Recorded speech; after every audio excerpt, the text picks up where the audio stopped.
Добрый день. Сегодня у нас с вами одна из самых топовых тем в педиатрии – кашель у детей или затрудненное дыхание. Иногда еще в англоязычной литературе можно встретить и такой термин. Мне бы очень хотелось, чтобы вы ознакомились с этой презентацией чуть раньше, и к среде у вас сформировалось некое представление, понятие, и мы с вами подискутировали так осознанно, не огульно бросаясь какими-то знаниями обрывчатыми и данными, сведениями о доказательной медицине, а именно поговорили, обсудили лекарственную терапию прежде всего, и я буду считать вот этой презентацией, я буду считать, что вы кое-что уже знаете. Сама презентация основана на мировых практиках, то есть это сведения, которые подготовила Всемирная организация здравоохранения для людей, которые осуществляют первичную медико-санитарную помощь в амбулаторных условиях детям. То есть фактически это информация для врача-педиатра на приеме. Поэтому разбирать с вами лекционный материал традиционный, который существует в университетах, да, мы с вами не будем. Предполагается, что я предполагаю, что вы знаете, что такое пневмония, я предполагаю, что вы знаете, что такое, что кашель вызывается бордетелло перtussis, что вы знаете патогенезы, клинику, диагностику основных респираторных заболеваний. Мы с вами будем касаться только той информации, которая необходима практикующему доктору на приеме. Итак, что же нам говорит ВОЗ? ВОЗ нам говорит следующее, и на самом деле это достаточно важно. Большинство видов кашля вызываются вирусными инфекциями. Не назначайте в плановом порядке ничего из перечисленного ниже. Антибиотики, они неэффективны и не предотвращают развитие пневмонии. Средства, содержащие атропин, кодеин и его производные, алкоголь, они могут причинить вред ребенку. Муколитики, антигистаминные капли для носа.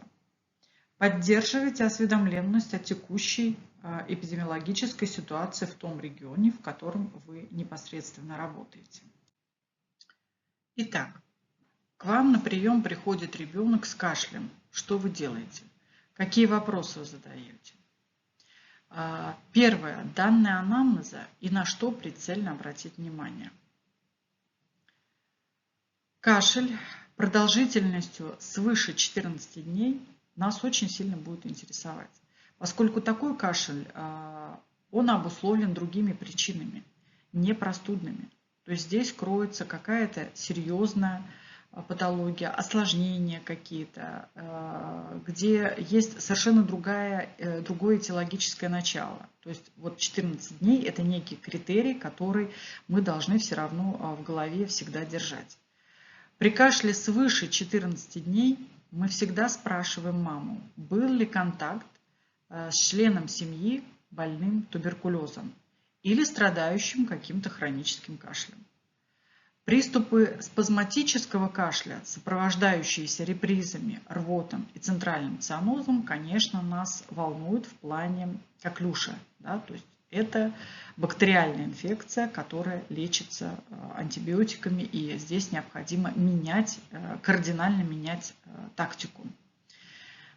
И, конечно, нас интересует, есть ли у ребенка подозрение или выставленный диагноз бронхиальная астма или бронхиальная астма у кого-то из членов семьи в анамнезе.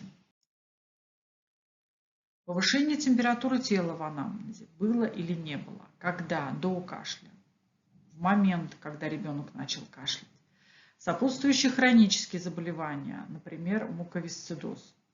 Наличие в анамнезе приступов удушья и внезапного появления симптомов. Статус вакцинации. Привит у нас ребенок от коклюша, привит ли у нас ребенок от гемофильной палочки и так далее. Физикальные обследования или общий осмотр.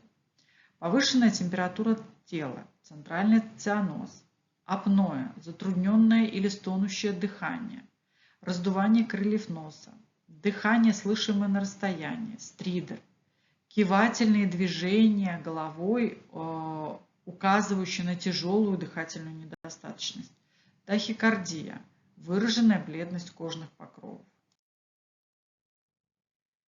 Физикальное обследование грудная клетка. Обращаем обязательно внимание, хотя бы внешний осмотр грудной клетки должен быть.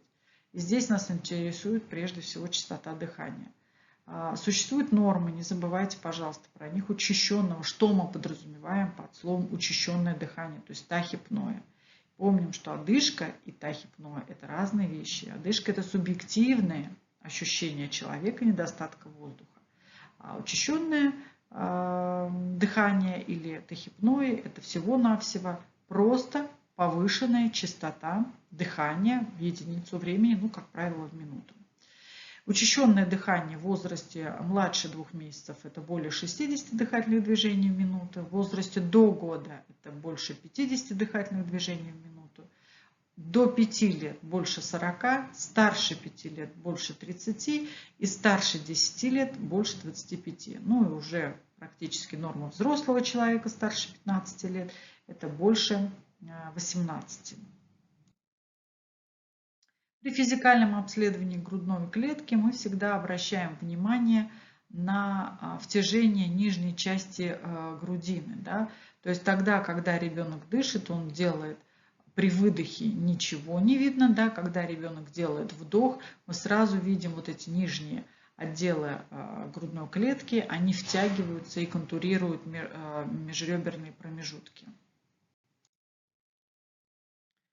Чрезмерное расширение грудной клетки, повышенное давление в еремных венах, при аускультации легких влажные хрипы, бронхиальное или свистящее дыхание или отсутствие дыхательных шумов. При аускультации сердца нарушение сердечного ритма. При перкуссии признаки выпада в плевральной полости, тупой перкуторный звук. Или пневмоторакса, наоборот, тимпанический коробочный оттенок звука. Конечно, физикально мы смотрим живот. Пальпируемые образования. Да, мы смотрим обязательно живот. Пальпируемое образование, например, увеличенные лимфатические узлы. Да, это дифференциально-диагностический признак при туберкулезе у нас с вами будет. Увеличение печени и селезенки. Гепатоспленомегалия – это достаточно хороший иногда, выраженный, иногда даже единственный признак интоксикационного синдрома. Лабораторно-инструментальные исследования, которые нам с вами помогут. Пульсоксиметрия, рентгенологическое исследование грудной клетки. Только у детей с признаками тяжелой пневмонии показано рентгенологическое исследование. Не забываем, что лучевая терапия несет определенный вред ребенку. С пневмонией, не реагирующей на лечение. Обратите внимание, не при всех пневмониях мы назначаем и делаем рентген, а только в определенных случаях, когда пневмония не реагирует на лечение. В осложненных случаях пневмонии, при подозрении на туберкулез или при неясном диагнозе. Другие исследования в зависимости от предполагаемого диагноза. Дифференциальная диагностика заболеваний, сопровождающихся кашлем, представлены вот в такой веселенькой табличке. Вы можете ее по QR-коду пройти, скачать, распечатать, взять себе на вооружение. Достаточно лаконично все изложено. Я PDF-файлом после презентации вам скину вот эту вот табличку. Она достаточно информативная, и, на мой взгляд, у педиатра на приеме она, в принципе, должна лежать на столе, потому что фактически основная масса заболеваний, которые чаще всего встречаются, в 80% случаев встречаются на педиатрическом участке, они изложены как раз вот в этой табличке. Итак, самое простое, самое часто встречающееся – это острая респираторно-вирусная инфекция или простуда. Да, в англоязычной литературе тоже такой термин, в общем-то, используется, да, и среди у нас народонаселения мы тоже этим пользуемся. Типичные признаки для диагностики, нам важно это знать. Типичные признаки – кашель, насморк, дыхание через рот при заложенности носа, высокая температура. Отсутствуют признаки Опасные признаки прежде всего. Это неспособность сосать грудь или пить, или срыгивание, возможно даже рвота, заторможенность, судороги или снижение уровня сознания. Признаки пневмонии. Стридер в состоянии покоя. Что здесь важно отметить? Что у нас существует блок, так называемый блок рекомендаций для родителей по поддерживающей терапии для детей с признаками респираторной инфекции. Обратите, пожалуйста, внимание, фактически это то, что мы пишем в амбулаторных картах. Это то, что мы проговариваем родителям во время приема. Это то, что должно быть у вас написано, распечатано, написано, но эти вещи необходимо родителям сообщить в письменном виде или в устном виде, но родители должны это знать. И эти рекомендации, они крайне важны. Ну, прежде всего, блок рекомендаций включает уход и лечение, прежде всего, в домашних условиях. Еще раз повторяем, мы с вами на амбулаторном приеме, и у нас с вами ребенок лечится от банальных инфекций. Конечно, необходимо сказать родителям о том, чтобы они смягчали горло и облегчали кашель с помощью безопасного средства, ну, например, теплого напитка. Мы потом еще попозже поговорим, что это могут быть за теплые напитки. Перед кормлением ребенка чаще очищайте нос от выделений с помощью солевого раствора, да, санация. При высокой температуре больше 39 градусов, если она причиняет дискомфорт ребенку, дайте парацетамол или ибупрофен. Убедитесь, что ребенок получает достаточное количество жидкости, а при высокой температуре давайте дополнительное грудное молоко или жидкость. Большие объемы жидкости, принимаемые чаще, лучше усваиваются и не вызывают рвоты, нежели большие объемы. То есть, еще раз, принцип таков: небольшими порциями и часто. Повторно следует обратиться к врачу при проявлениях учащенного или затрудненного дыхания. Если ребенку станет хуже, либо он не сможет пить или сосать грудь. Блок рекомендаций для родителей по снижению температуры тела. Высокая температура тела – это не болезнь, а механизм защиты. С этого надо начинать, этим надо заканчивать любой ваш монолог с родителями про температуру. При высокой температуре выше 39 градусов, если она причиняет ребенку дискомфорт, боль, нарушается общее состояние или поведение ребенка, то тогда необходимо дать парацетамол или ибупрофен. Убедитесь, что вы даете ребенку правильную дозу препарата. Всегда дозу препарата надо рассчитывать и объяснять маме, сколько необходимо давать лекарственного средства ребенку. Обязательно указывается вес, обязательно в назначениях указывается название препарата, доза, максимальное число доз, таких доз в сутки. Парацетамол и ибупрофен имеют одинаковый обезболивающий и жаропонижающий эффект. Не сочетайте их между собой и не давайте попеременно. Я думаю, что это вы все уже знаете. По возможности используйте градусник, именно градусник для измерения температуры. Вы тоже понимаете, почему это. При очень высокой температуре ребенок должен находиться в хорошо проветриваемом помещении и носить легкую одежду. Убедитесь, что ребенок получает более обильное питье, чем обычно, чтобы избежать обезвоживания. Если высокая температура сохраняется, явка на прием необходима через 2-3 дня. Обратитесь к врачу немедленно, а в лучшем случае это необходимо вызвать бригаду скорой медицинской помощи, если у ребенка появляются любые из следующих признаков. Неспособность пить или сосать грудь, то есть очень высокая интоксикация и ослабленность ребенка. Маленькие темно-красные пятнышки на коже, да, мы все помним про геморрагическую сыпь, не исчезающие при растягивании прилегающей кожи при надавливании. То есть фактически это геморрагическая плохой предвестник сыпь. Ригидность затылочных мышц, судороги, сонливость, потеря сознания, учащенное или затрудненное дыхание в покое. Если температура поднимается повторно, при отсутствии тревожных признаков, которые мы выше обозначили, следуйте приведенным выше рекомендациям. То есть все то же самое. Обращаться за срочной медицинской помощью в этом случае нет необходимости. Если высокая температура сохраняется в течение 2-3 дней и у ребенка появляются какие-либо тревожные признаки, обратитесь к лечащему врачу. При высокой температуре ребенка младше 3 месяцев обратитесь к врачу в этот же день.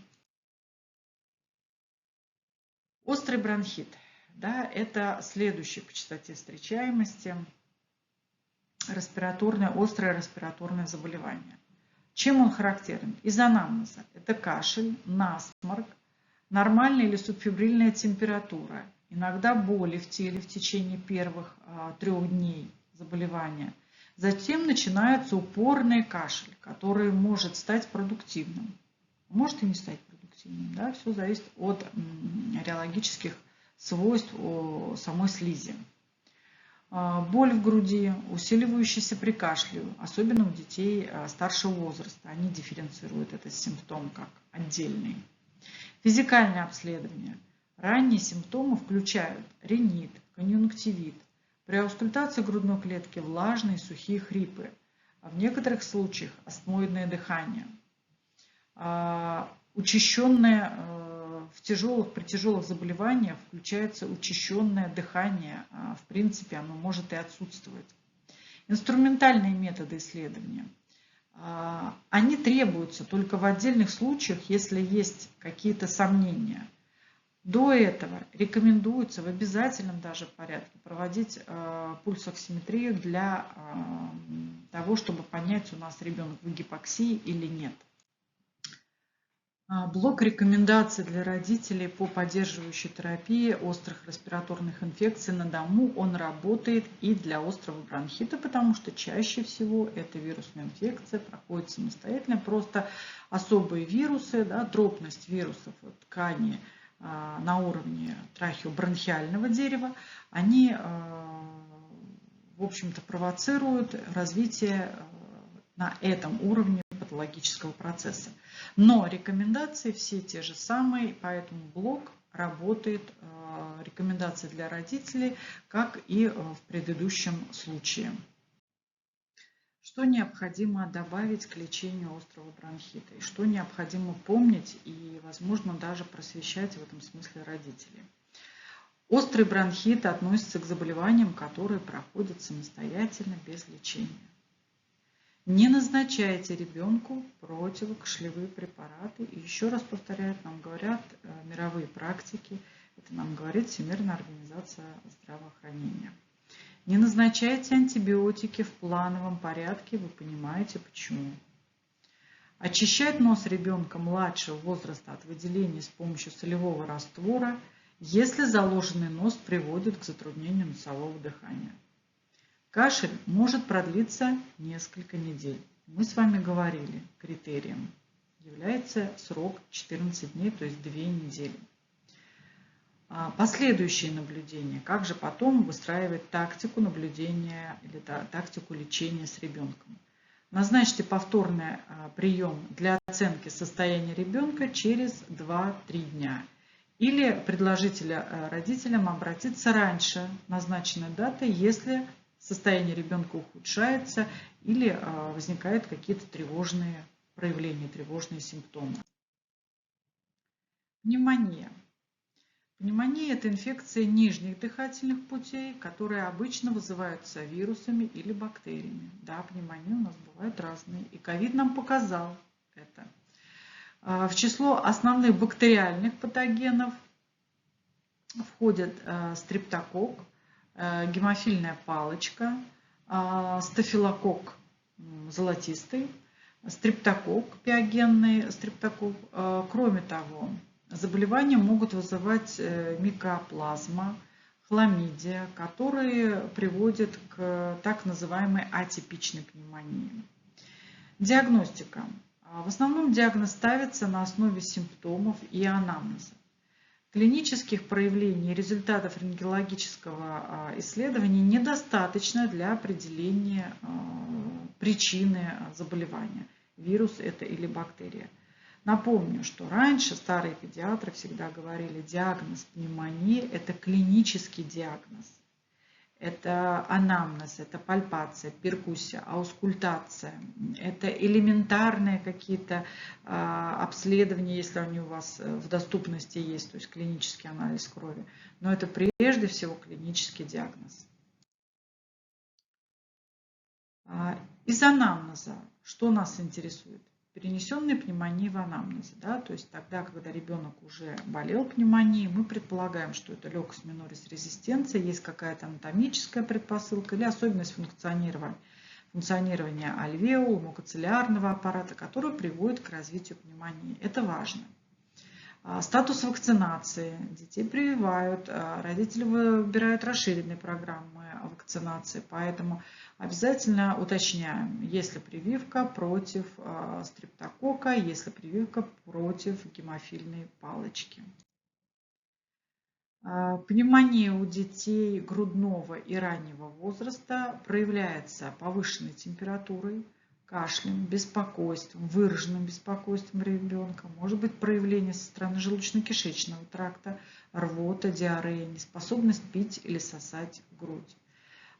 У детей старшего возраста, у подростков температурой сопровождается пневмония, кашлем, могут возникать боли в животе и боли в грудной клетке, в груди. Итак, физикальное обследование пневмонии. Конечно, высокая температура, учащенное дыхание, тахипноя, втяжение нижней части грудной клетки, раздувание крыльев носа, стонущее дыхание. При аускультации легких влажные хрипы или шум трения плевры. Ослабленное дыхание может указывать на эксудативный плеврит. Предположить наличие осложнений, конечно, это важная часть работы. И здесь особенно важен эксудативный плеврит. Он достаточно часто бывает. При бактериальных пневмониях была даже где-то в районе 2000-х годов была волна пневмонии, когда у детей буквально в течение 3-4 дней заболевания развивалось сразу осложнение эксудативный плеврит, и плевриты были достаточно обширные. То есть это не казуистика, такое действительно бывает и может быть запросто. Может быть эмпиема плевры. И симптомы, которые могут нас настроить на этот диагноз, на это выявить это осложнение, это снижение подвижности на пораженной стороне грудной клетки, то есть вы видите разную экскурсию грудной клетки, тупой перкуторный звук над выпотом, естественно, и отсутствие дыхательных шумов, нормальных дыхательных шумов в зоне выпота, то есть такая локальность формируется. Лабораторные инструментальные исследования. Конечно, пульсоксиметрия для выявления гипоксии. Это наш очень хороший помощник. Я думаю, что ковид всех научил даже, в общем-то, далеким от медицины людям использовать пульсоксиметр. Я думаю, что он у вас у всех есть, и вы, конечно, в рутинной своей педиатрической практике это используете. Если у ребенка нет признаков тяжелой пневмонии, рентгенография органов грудной клетки не рекомендована. Это очень странно звучит, но тем не менее это действительно так. И вы в период ковида тоже это смогли увидеть и в этом убедиться. Признаки пневмонии, признаки тяжелой пневмонии, они перечислены вот на слайде. Кашель или затруднение дыхания. Насыщение крови кислорода менее 90% по данным пульсоксиметрии. Тяжелая дыхательная недостаточность, то есть это стонущее дыхание, выраженное втяжение уступчивых мест грудной клетки. Неспособность сосать грудь и пить, рвота после любого приема пищи. Заторможенность, судороги или снижение уровня сознания. При вот такой вот тяжелой пневмонии, конечно, ребенка надо наладить кислородную терапию, однозначно ребенка отправлять в стационар. Если мы видим учащенное дыхание, да, соответственно, с возрастом и втяжение нижней части грудной клетки, да, мы подозреваем пневмонию. Это характерное проявление пневмонии. Это не тяжесть. Пневмонии, вообще легких пневмоний, или точнее пневмонии как легкого заболевания не бывает. Оно само по себе достаточно тяжелое, потому что легкие – это жизнеобеспечивающий орган. Поэтому в данном случае мы ставим диагноз пневмонии, схему лечения пневмонии. Но ребенка лечим амбулаторно. Нет признаков пневмонии или тяжелой пневмонии, возможно, это вообще не пневмония. Поэтому антибиотики не назначаем, а углубляемся в диагностический поиск и пытаемся понять, а что же такое с ребенком. Когда необходимо направление к специалисту? Если у ребенка тяжелая пневмония, или вы подозреваете осложнение, эксудативный плеврит, эмпиема или пневмоторакс, в этом случае есть показания для направления ребенка в стационар. До направления и в процессе госпитализации, конечно, при любых признаках тяжелой пневмонии немедленно необходимо начинать оксигенотерапию, кислородотерапию. Если госпитализация по каким-то причинам откладывается на длительное время, рассмотрите возможность введения первой дозы ампицилина в дозировке 50 мг на килограмм внутривенно или внутримышечно. Пневмония, схема лечения. Конечно, необходимо начать стартовать с амоксициллина. 30 мг на килограмм на прием перорально 3 раза в сутки в течение 5-7 дней. Это классика антибактериальной терапии при банальной пневмонии. Не назначайте антибиотики ребенку, если у ребенка нет учащенного дыхания или других признаков пневмонии. Еще раз повторяю, само по себе заболевание пневмонии – это всегда дыхательная недостаточность. Просто эту дыхательную недостаточность иногда надо выявить. То есть у нас бывает дыхательная недостаточность первой степени, которая выявляется при физической нагрузке, при значительной физической нагрузке. Но дыхательная недостаточность есть всегда, пневмонии без нее не бывает. Если ребенок младше 5 лет и не вакцинирован против гемофилус инфлюенция, или если пневмония сопровождается гриппом, назначьте амоксициллин с клавулановой кислотой. Да, это комплексный препарат с фиксированным соотношением 8:1. В дозировке 30 мг по амоксициллину на прием перорально 3 раза в сутки на 5-7 дней. Если у нас аллергия в анамнезе на бета-лактам, на бета-лактамные антибиотики, с гиперчувствительностью первого типа, то есть фактически анафилаксии, назначаем азитромицин или кларитромицин перорально. Без гиперчувствительности первого типа назначаем цуфуроксин перорально. При подозрении на атипичную пневмонию азитромицин из расчета 10 мг на килограмм на прием перорально 1 раз в сутки в течение 3 дней. Дайте кислород ребенку при насыщении крови кислородом менее 90, если у ребенка есть затрудненное дыхание, и менее 94%, если у ребенка очень затрудненное дыхание, присутствует тревожность, судороги и снижение уровня сознания. Пневмония, схема лечения. Обратите внимание на такие факторы риска, как курение родителей, загрязнение воздуха внутри жилых помещений и нарушение питания. Напоминаю, что это не просто какие-то отдельно взятые факторы социального анамнеза, это факторы риска развития самой пневмонии, это факторы, предрасполагающие к развитию пневмонии. Соответственно, в лечении они могут иметь принципиальное значение. И здесь, конечно, блок рекомендаций для родителей по лечению пневмонии и снижению температуры тела и обезболивания с помощью парацетамола и ибупрофена. Блок лечения пневмонии, блок рекомендаций для родителей лечения пневмонии на дому включает в себя следующие моменты. При высокой температуре выше 39 градусов, если она не причиняет дискомфорт ребенку, давать парацетамол или ибупрофен не обязательно. Если есть беспокойство, однозначно назначаем ибупрофен или парацетамол. Убедитесь, что ребенок получает достаточное количество жидкости, а при высокой температуре давайте дополнительно грудное молоко или жидкость. Небольшие объемы жидкости, принимаемые чаще, усваиваются лучше и реже вызывают рвоту, мы с вами про это уже говорили. Если ребенку трудно держать, держите его в полусидячем положении. Не курите рядом с ребенком. Придите на повторный прием через 2-3 дня или раньше, если состояние ухудшается. Дыхание станет учащенным или затрудненным, он не сможет пить воду, ребенок не сможет пить воду или сосать грудь. Последующее наблюдение при пневмонии. При улучшении состояния проводим полный курс антибактериальной терапии. Даже если ребенку через сутки стало хорошо и замечательно, и вас родители уговаривают сократить курс антибактериальной терапии.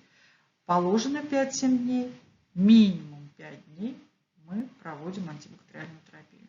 Если улучшение не наступает, направьте ребенка в стационар. Необходимо обследование. COVID-19. По данным статистики, в большинстве случаев дети грудного и младшего возраста переносят заболевание бессимптомно или в легкой форме. Я думаю, что вы достаточно хорошо осведомлены о ковиде, мы с вами его прошли, мы прошли процесс описания клиники, мы прошли процесс создания бесконечных клинических рекомендаций, временных, очень сильно временных и так далее. Поэтому я в легкой форме, быстренько пройдусь по ковиду и акцентирую ваше внимание только на самых-самых важных симптомах или самых важных каких-то моментах. Еще раз повторяю, чаще всего дети переносят ковид достаточно легко. Вы это можете увидеть и у нас, когда вы видите, отправляем ребенка, подтверждение ковид, в легкой форме переболел даже лучше, быстрее и без особых проблем по сравнению с гриппом. Единственное, что требуется при подозрении на COVID-19 и при гриппе, есть, и мы с вами про это проговорим, специальный блок рекомендаций по соблюдению противоэпидемических мер в домашних условиях. Итак, блок рекомендаций для родителей, противоэпидемические меры при лечении детей с респираторными заболеваниями в домашних условиях. Конечно, здесь особое внимание все-таки надо отдать ковид, новой коронавирусной инфекции и гриппу. Это вот те инфекции, которые требуют соблюдения достаточно строгого этих мер. Регулярно проветривайте помещения общего пользования. Следите за тем, чтобы наиболее уязвимые члены семьи, пожилые, маленькие дети, больные какими-то другими заболеваниями, не приближались к инфицированному ребенку. Желательно, чтобы за больным ухаживал кто-нибудь один. Понятные причины. Если нет возможности соблюдать дистанцию 2 метра, то вы и ребенок должны по возможности носить маску. Не прикасайтесь к маске, когда она находится на лице. Меняйте маску ежедневно, а то, что в том случае, если она намокла или испачкана какими-то выделениями. Регулярно мойте и тщательно вытирайте руки, в том числе перед тем, как надеть и после того, как снять маску, до и после готовки и приема пищи, а также после посещения туалета. Чихайте и кашляйте в салфетку или согнутый локоть. Сразу же после этого выбросьте салфетку и вымойте руки. Избегайте контакта с предметами, на которых может находиться вирус. Использованные салфетки, зубные щетки, столовые приборы, чашки и так далее. Выделите ребенку отдельный комплект постельного белья, полотенец и столовых приборов. Протирайте поверхности, которыми часто соприкасаетесь. Из анамнеза по COVID-19. Ковид может сопровождаться различными признаками и симптомами, включая следующие. Повышенная температура тела, кашель, заложенность носа, повышенная утомляемость, анорексия, одышка, миалгия, боли в горле, головная боль, диарея, тошнота, рвота, потеря обоняния или вкуса, обычно предшествует появлению респираторных симптомов, потому что обоняние и вкус у нас еще хорошие признаки, частые признаки синуситов. Вот там и другая хронология, да, появления этих признаков. Неврологические проявления: головокружение, психомоторное возбуждение, мышечная слабость, судороги, расстройство речи и зрения, потеря чувствительности, нарушение равновесия и координации. Признаки тяжелой или критической формы COVID-19.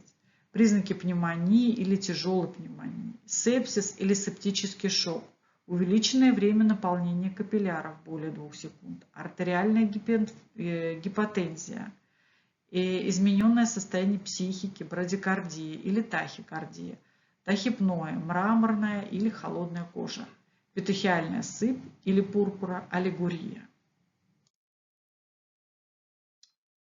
Какое необходимо обследование? Понятно, пульсоксиметрия для выявления гипоксии. Если есть возможность, возьмите образцы из носоглотки, ротоглотки для проведения ПЦР-тестирования или экспресс-теста методом ИХА. В зависимости от локальной эпидемиологической обстановки и симптоматики рассмотрите возможность проведения теста на другие возбудители респираторных инфекций, например, вирус гриппа.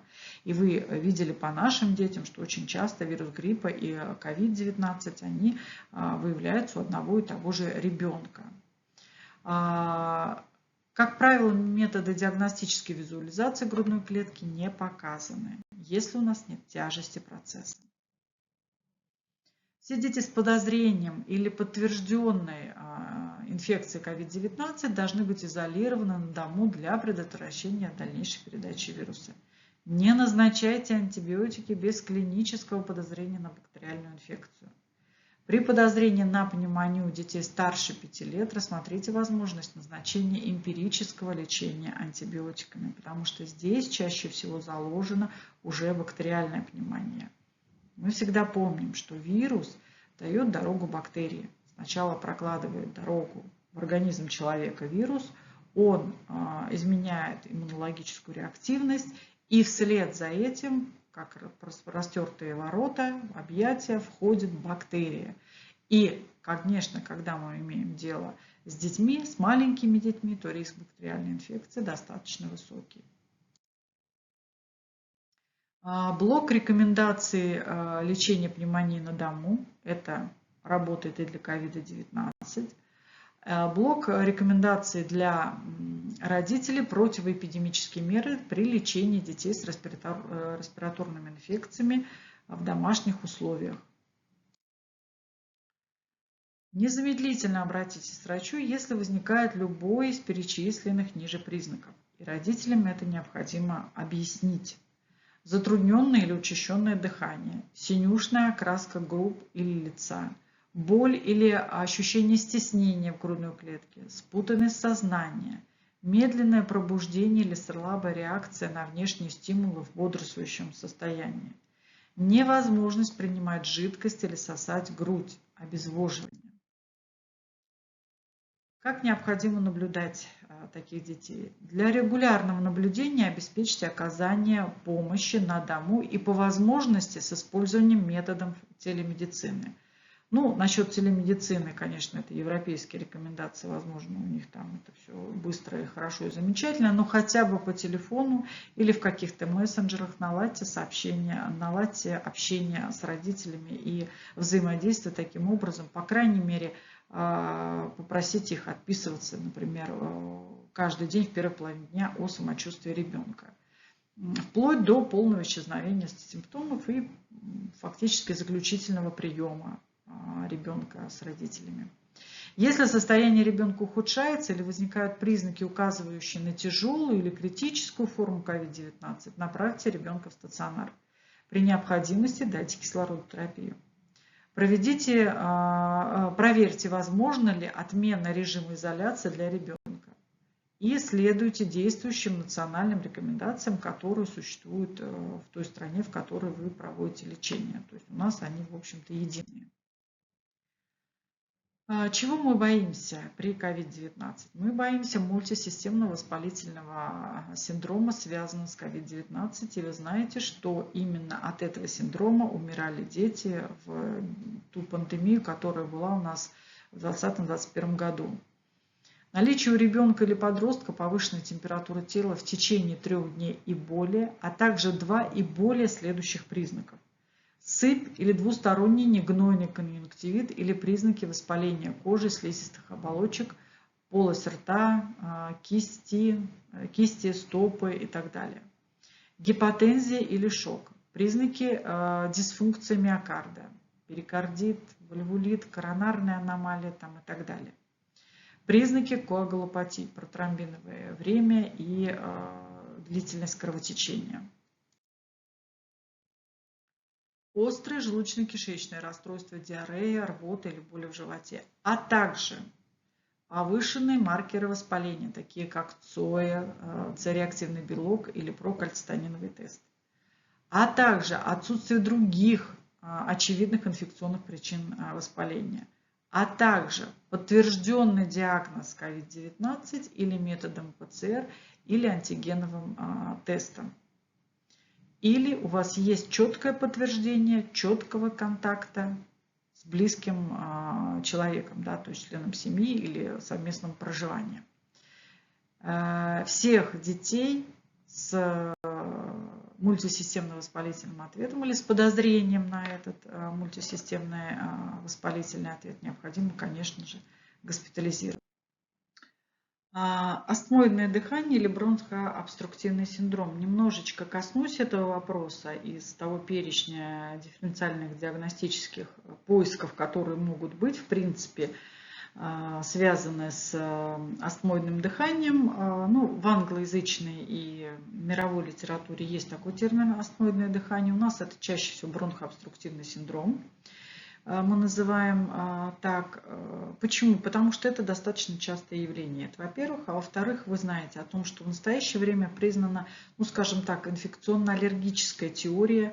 Она еще не до конца доказана, но тем не менее она существует. Инфекционно-аллергическая теория развития заболеваний, да, сопровождающихся астмоидным дыханием. Поэтому, что здесь важно понимать, что астмоидное дыхание развивается и характеризуется высокими свистящими звуками при выдохе. Звуки эти обусловлены спастическим сужением дистальных отделов дыхательных путей. Астмоидное дыхание может проходить самостоятельно без лечения или быть симптомом тяжелого респираторного заболевания. У детей до 2 лет чаще всего вызываются острыми респираторными вирусными инфекциями.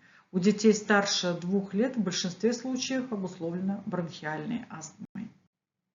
Итак, на что надо обращать внимание из анамнеза? Предыдущие случаи аналогичного заболевания, то есть астмоидного дыхания, приступы одышки, кашля или астмоидного дыхания по ночам или ранним утром. То есть вот это обструктивное состояние – это всегда ночные и ранние утренние часы. Положительный эффект от применения бронхолитических средств. Установленный диагноз бронхиальная астма или длительный прием противоастматических средств. Аллергия или бронхиальная астма в семейном анамнезе. Физикальное обследование. Свистящие сухие хрипы на выдохе, удлинение выдоха, затруднение выдоха, субъективное затруднение выдоха, коробочный перкуторный звук, чрезмерное расширение грудной клетки, сухие хрипы при аускультации в легких, одышка в покое или при физической нагрузке, втяжение нижней части грудной клетки. Лабораторные и инструментальные исследования. Пульсоксиметрия вне конкуренции для выявления гипоксии. Реакция на применение быстродействующего бронхолитического средства, которое у вас всегда есть на приеме. Можно, да, его использовать и посмотреть реакцию у ребенка. Тактика, которая необходимо применить при бронхообструктивном синдроме. Если причина бронхообструкции не ясна или если у ребенка в дополнение к его основному проявлению наблюдаются признаки дыхательной недостаточности, дайте ребенку сальбутамол. Дайте ребенку сальбутамол или с помощью небулайзера или ДАИ, да, дозированного аэрозольного ингалятора, посмотрите реакцию. Оцените через 15 минут. Да. Если вы видите четкое на глазах прямо уменьшение проявлений бронхообструкции, ну, диагноз говорит сам за себя. Итак, после применения бронходилататора уменьшение выраженности расстройства дыхания, то есть купирование одышки фактически происходит. Ребенок розовеет, ребенок расправляет грудную клетку, он уже расслабленный сидит, да, уходит вот этот страх в глазах там и так далее. Уменьшение втяжения нижней части грудной клетки, менее ослабленное дыхание. Детям, у которых остаются признаки гипоксии, то есть все, что вы видели, то есть нет значимого улучшения состояния, продолжается сатурация меньше 90, неспособность пить вследствие дыхательной недостаточности, выраженное втяжение нижней части грудной клетки или наблюдается учащенное дыхание, следует дать вторую дозу сальбутамола и отправить такого ребенка в стационар. Конечно, бронхообструкция – это не диагноз. Бронхообструкция – это, еще раз повторяю, синдром. Он может входить в любой комплекс, синдрома-комплекс при любых заболеваниях, но чаще всего это, конечно, бронхиальная астма. Симптомы в пользу этого диагноза – это в анамнезе рецидивирующий приступ одышки или астмоидного дыхания, ночной кашель или кашель с астмоидным дыханием при физической нагрузке, чрезмерное расширение грудной клетки, удлинение выдоха, ослабление дыхания и хорошая реакция на применение бронхолитических средств. Ну, фактически мы с вами про это уже говорили. Пневмония – это всегда высокая температура, влажные хрипы, стонущее дыхание. Бронхиолит – это диагноз детей маленьких, фактически первых 2-3 лет жизни. Первый случай такого астмоидного дыхания у ребенка в возрасте менее 2 лет. Это всегда очень настораживает в отношении бронхиолита. Случаи бронхообструктивного синдрома в период сезонного повышения заболеваемости бронхиолитом, чрезмерное расширение грудной клетки, удлинение выдоха, ослабление дыхания, если выражено очень сильно, исключить непроходимость дыхательных путей, то есть инородное тело. Дети до 2 лет запросто. Слабая реакция или отсутствие реакции на применение бронхолитических средств. Апноэ у детей раннего возраста, особенно с недоношенностью или с морфофункциональной незрелостью в анамнезе. Рецидивы, то есть так называемый рецидивирующий обструктивный бронхит. Если в анамнезе астмоидное дыхание было связано только с кашлем и простудой, отсутствие аллергии у ребенка или членов семьи, удлинение выдоха, ослабление дыхания, если выражено очень сильно, исключить непроходимость дыхательных путей, помним про инородное тело. Хорошая реакция на применение бронхолитических средств. Обычно менее выражена, чем при бронхиальной астме проявление всей клинической симптоматики. То есть такое оно вот более стертое. Аспирация инородного тела. Внезапный приступ удушья. Внезапно наступает, вы видите, все, что мы с вами рассказывали до этого, развитие дыхательной недостаточности, даже выраженной дыхательной недостаточности нужно время. То есть это какие-то все равно часы, сутки, как правило, дни.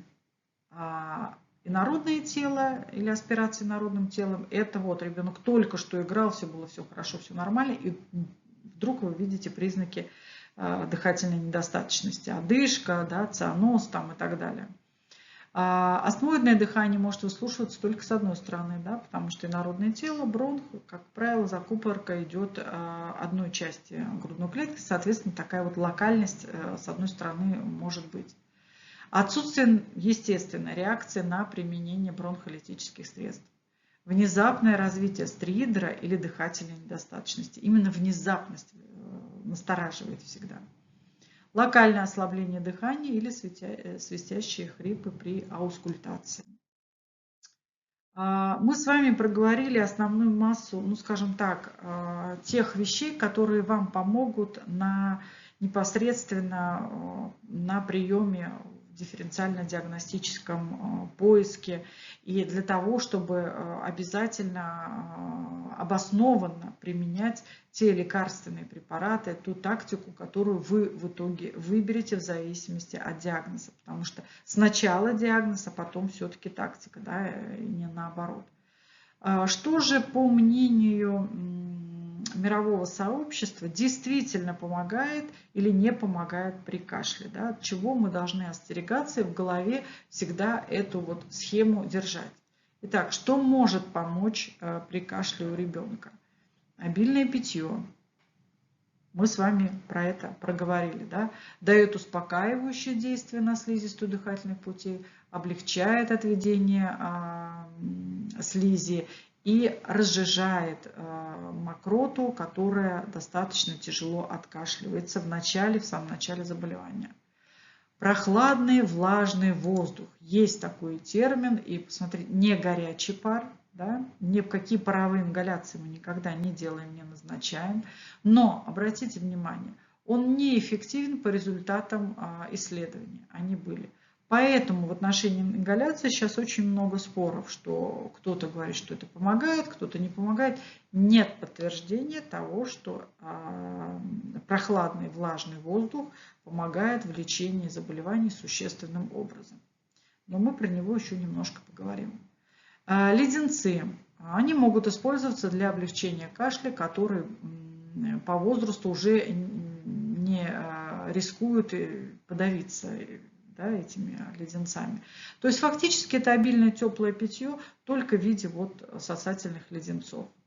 Одно время было много вопросов и споров в отношении меда. Ну вот обратите внимание, что мед обладает умеренным эффектом на ночной кашель и едва ли может навредить детям старше года. Поэтому рекомендуют такие, и даже в европейских рекомендациях можно встретить половину, 1 чайной ложки можно разбавить водой, добавить в чай.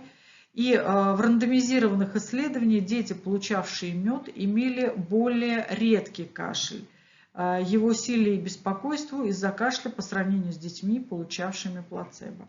Вот ответы на вопросы. Вот мед, безусловно, без аллергии, да, ребенка, безусловно, без какой-либо там сенсибилизации и так далее. На медопродукты, это мы не берем эту категорию, этим категорически нельзя. Но, тем не менее, вот понимаете, что-то тут вот наисследовали, так что мед, в общем-то, ингаляции паровые и аэрозольные не показали эффекта в рандомизированных исследованиях и не рекомендованы Всемирной организацией здравоохранения для лечения простуды. Однако, поскольку небулайзеры стали избыточно популярны и есть почти в каждой семье, где растет ребенок, многие педиатры начали рекомендовать ингаляции с пустым, фактически вот с одним физраствором, без лекарств 2-3 раза в день при любом кашле. Я, например, не вижу вреда такой процедуры. И сама нередко соглашаюсь, когда родители спрашивают, нужно ли, можно ли это делать. Доказательств эффективности нет, то есть сокращение длительности лечения, интенсивности кашля или снижение частоты осложнений. Таких данных мне лично не попадалось, и в доступной мне литературе я не видела. Но и свидетельств о том, что это вредно, тоже, к сожалению, или к счастью, наверное, я не видела. Более того, есть такая дивная вещь, которая называется спейсер. Довольно удобная, эффективная альтернатива небулайзеру, например, при астме, да, или других видах бронхиальной обструкции. Через спейсер в бронхи доставляются бронхолитики, ингаляционные стероиды. Он не требует электричества, помещается очень компактно, вот с собой можно брать, там, элементарно в дамскую сумочку помещается. И незаменим, когда ребенок путешествует в дороге где-то, да, неожиданно застает болезнь. Однако он менее популярен, чем небулайзер, ну, видимо, потому что простой физраствор туда уже не нальешь, и показания к Спенсеру не такие широкие и не такие размытые, как к небулайзеру. Но еще раз повторяю, что небулайзер, он не имеет доказательной базы, но плохого про него пока ничего не говорят. Здесь смысл в том, что лекарство непосредственно попадает в гортань и бронхи, то есть в средние отделы дыхательных путей. Если у вас там локализуется, по вашим подозрениям, локализуется воспалительный процесс, why no? Почему нет? Нужно использовать.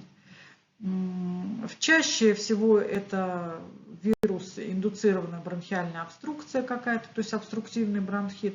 Это стенозирующий ларинготрахеит, ложный круг, бронхиальная астма.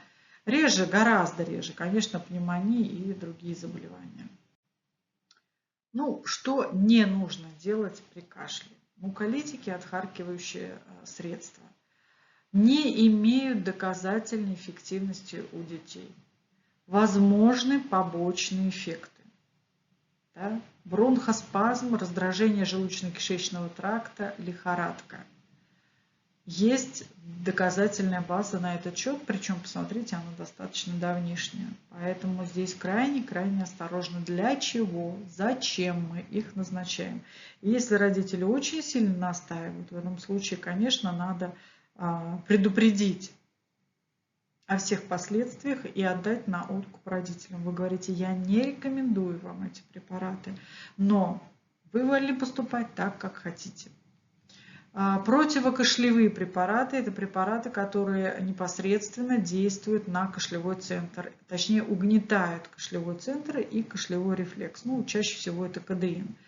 В общем-то, сейчас большие ограничения с продажей кадеина, слава богу, но тем не менее эти препараты, они потенциально токсичны и могут привести к угнетению дыхательного центра и даже наоборот каким-то образом привести к тому, что у вас основной патологический процесс будет не санирован.